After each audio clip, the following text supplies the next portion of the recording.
Dans cette vidéo, je t'explique la philosophie du temps et son évolution historique.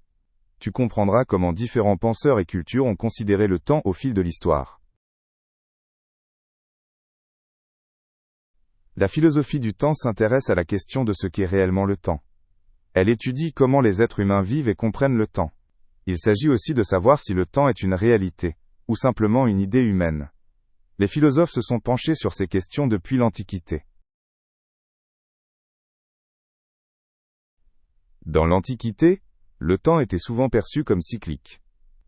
De nombreuses cultures, comme les Égyptiens ou les Grecs, voyaient le temps comme un cycle incessant de renaissance et de changement.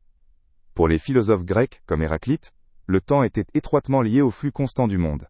Ils croyaient que tout était en perpétuel mouvement. Au Moyen Âge, la religion chrétienne a commencé à influencer la vision occidentale du temps. La doctrine chrétienne considérait le temps comme une ligne qui débute avec la création et conduit à la fin du monde. Cette idée a été forgée par des pères de l'Église comme Augustin. Ils associaient le temps à l'ordre divin et au salut. Les philosophes modernes, comme Immanuel Kant, se sont demandé si le temps est une réalité indépendante ou simplement un produit de l'esprit humain. Kant pensait que le temps est une forme de perception humaine et qu'il n'existe pas de manière autonome. D'autres penseurs, comme Henri Bergson, considéraient le temps comme quelque chose qui ne se mesure pas seulement mathématiquement, mais qui se perçoit aussi dans l'expérience intérieure.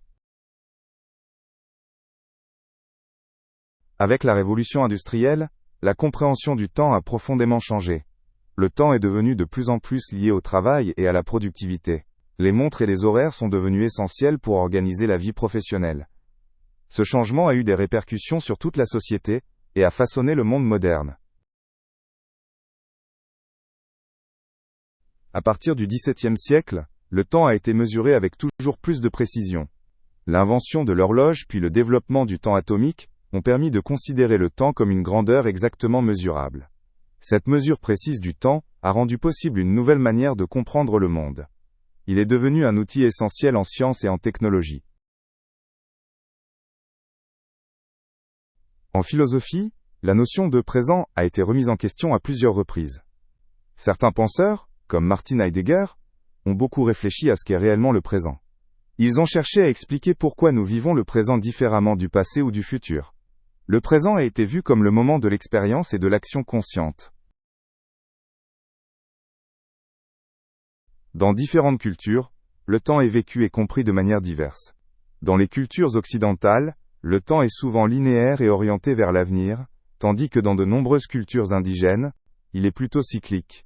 La relation à la tradition et à la mémoire joue aussi un rôle important. Le temps a donc non seulement une dimension philosophique, mais aussi une dimension culturelle. Aujourd'hui, le temps a une importance encore plus grande qu'auparavant. Il sert non seulement à organiser la vie, mais aussi à gérer la numérisation et la mondialisation. La rapidité avec laquelle le monde change a aussi modifié notre rapport au temps.